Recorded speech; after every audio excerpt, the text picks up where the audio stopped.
Operation initiated. Light gun games have been around since the 1970s, but none have had the complete package like Operation Wolf. The game sees you take on the role of a lone commando as he attempts to rescue the hostages and get them back to safety.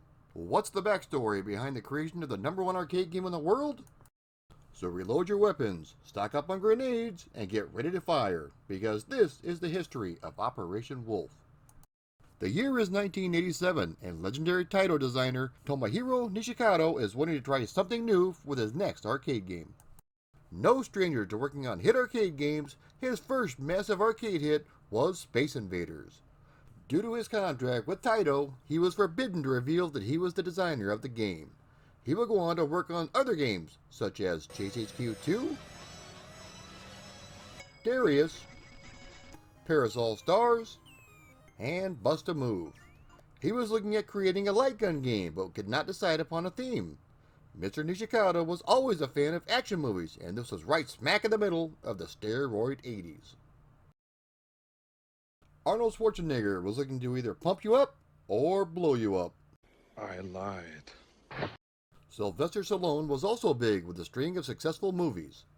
Mr. Nishikado decided to take the best of both worlds, using elements of such blockbuster movies as Rambo and Commando. Operation Wolf opens with you parachuting into enemy territory as you try to rescue all 5 hostages. The game is split into 6 stages, with cutscenes advancing the story after each one. This was one of the very first arcade shooting games to feature a story. The game uses an optical controller housed inside of a gun assembly that is mounted to swivel and looks very close to a real Uzi. A geared motor was mounted inside for a very realistic recoil effect. There is a button on the side of the gun which will also let you throw grenades that do wider damage. Your mission on each stage is to take out a certain amount of enemies and vehicles such as trucks, boats, and helicopters, as indicated by an on-screen counter. The graphics are fantastic, with large detailed sprites and smooth scrolling. The sound effects are great, with atmospheric music and large rattling gunfire. You start with a limited supply of ammunition, but can find more as the game progresses. Dynamite bombs cause heavy damage to both enemy and your compadres, so be careful. Watch out for the machine gun power-up, as this will give you unlimited ammunition and increased fire rate for 10 seconds. Enemies will throw knives, grenades, and also shoot missiles, but if you're quick enough, you can shoot these out of the air. Your damage meter will slowly go up as you take more hits. There are nurses and boys running around in the background, and if you shoot one, you will take more damage. You will see energy power-ups scattered throughout the levels. These are disguised as pop bottles. That's right, pop, not soda, because I am from the Midwest. You will also see pigs and birds scattered about throughout the levels, which you can shoot for additional power-ups. The 6th and final stage is the airport, where all of the hostages who have been rescued have to make it to the airplane so they can escape. You have to protect them as they try to board the plane. If you fail to do so, the game is over. If you manage to rescue all of the hostages, you'll be awarded a point bonus based on how many were saved. After this, the game repeats, but at a higher difficulty. As I mentioned, there were light gun games in the past, dating back to Killer Shark, which was released by Sega in 1972. Other notable entries include Duck Hunt and Wild Gunman, both released by Nintendo. There was also Crossbow, which is going to be covered in depth by this YouTuber at some point. Another noteworthy light gun game was Chiller, which was one of the first arcade games to depict graphic violence. The game sees you dish out the pain to helpless characters and figure out how to use the various torture devices to finish them off. It's good old-fashioned family-friendly entertainment for ages 8 to 80. If you needed any further proof that this was, shall we say, inspired by the movie Commando, take a look at this arcade flyer from 1987. This game was the #1 arcade game of 1987, and you can bet your boots there were going to be home conversions. Ocean Software picked up the rights for all the home computer versions, and there are some that are really well done. Others, not so much. Before we get started, let's take a look at the classic NES commercial. The terrorists have the prisoners. You're going in and hitting hard. Operation Wolf. You played it in the arcade. Now play it on your Nintendo Entertainment System. Fight your way past armored cars, gunboats, and a ruthless enemy. Grab extra ammo and power drinks because you're going to need all the firepower you can get. Operation Wolf. Only from Tyco. The only game in town. Available where your favorite video games are sold. First on the list is the Spectrum port. Now sure, the game only has a few colors, but the sprites are large and detailed and the game is fast and smooth. There's a nice intro tune, but minimal sound effects. This was one of the few games to support the Magnum Light phaser gun. Probably the best 8-bit home computer port has to be the Amstrad version. Large detailed sprites, fast gameplay, and even a tiny bit of sound. Everything from the arcade game has been included. What else could you ask for? Now if you love having seizures while you play your games, then check out the MSX2 version. It felt like my eyeballs were falling out trying to play this. The sound effects had to be some of the most grating noises ever heard by man. The speed of the gameplay is way too slow. I always try to find something positive to say, no matter how bad the conversions are. So let me think about that.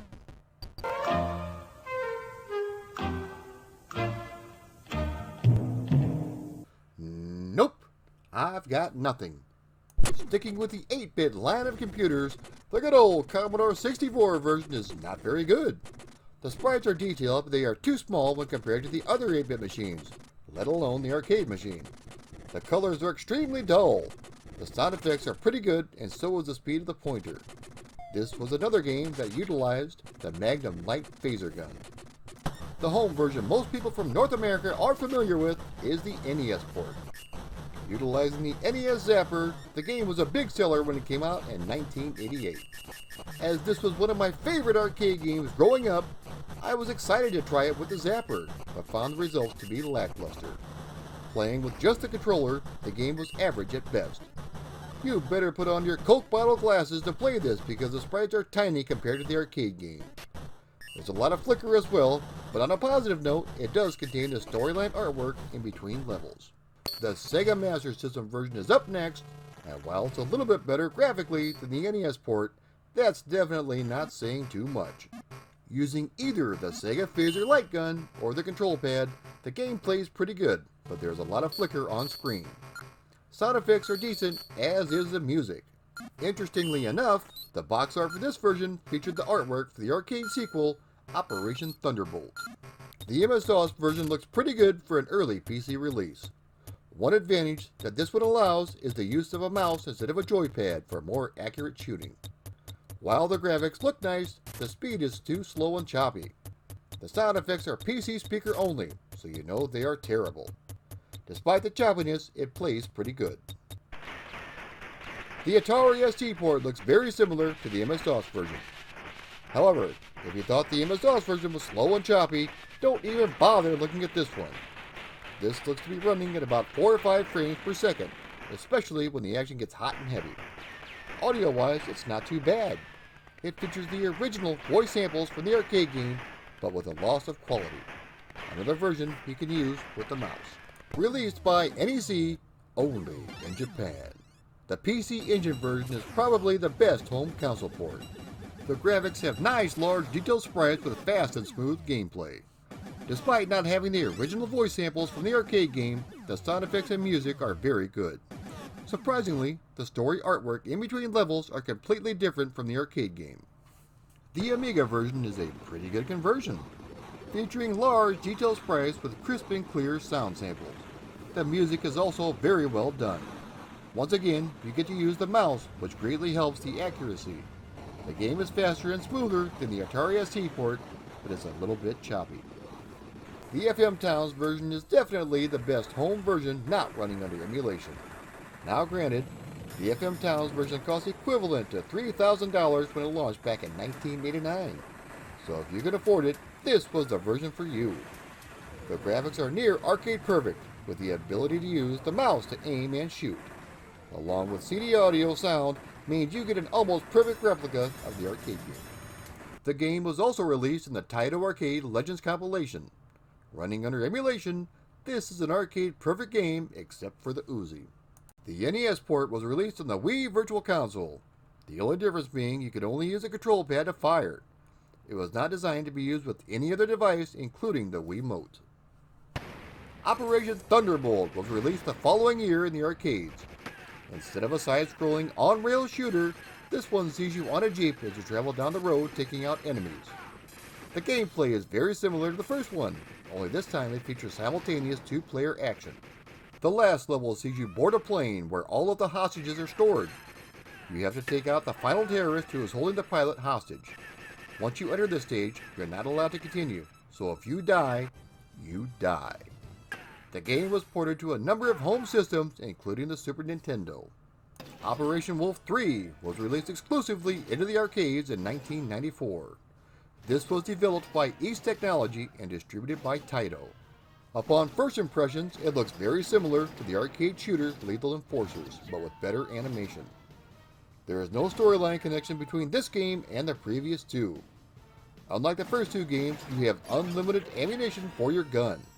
You are allowed to carry 3 bombs at once, which you can throw with the slider underneath your weapon.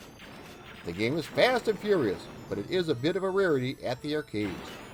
There were never any home conversions of this game, so your best bet is probably trying it on MAME. The final entry in the series came with Operation Tiger, which was released in 1999. Featuring full polygon graphics, the gameplay is very similar to the previous 3 games. Sound effects and music are very good, and the gameplay is very fast. This game was never converted to any home system, so check it out on MAME if you can't find it anywhere in the wild. And that about wraps up the history of Operation Wolf. If it's been a while since you've shot somebody or rescued any hostages, then be sure and give this game a try. There's nothing like mowing down a bunch of bad guys and saving the day. This is another arcade game where playing it on MAME just isn't the same. You need to feel that big bad Uzi in your hands to get the full experience. If you like my videos, please consider supporting me on Patreon. Also, if you like my content, be sure to like, share, and subscribe to my channel. It's the only way it can grow. Thanks for watching.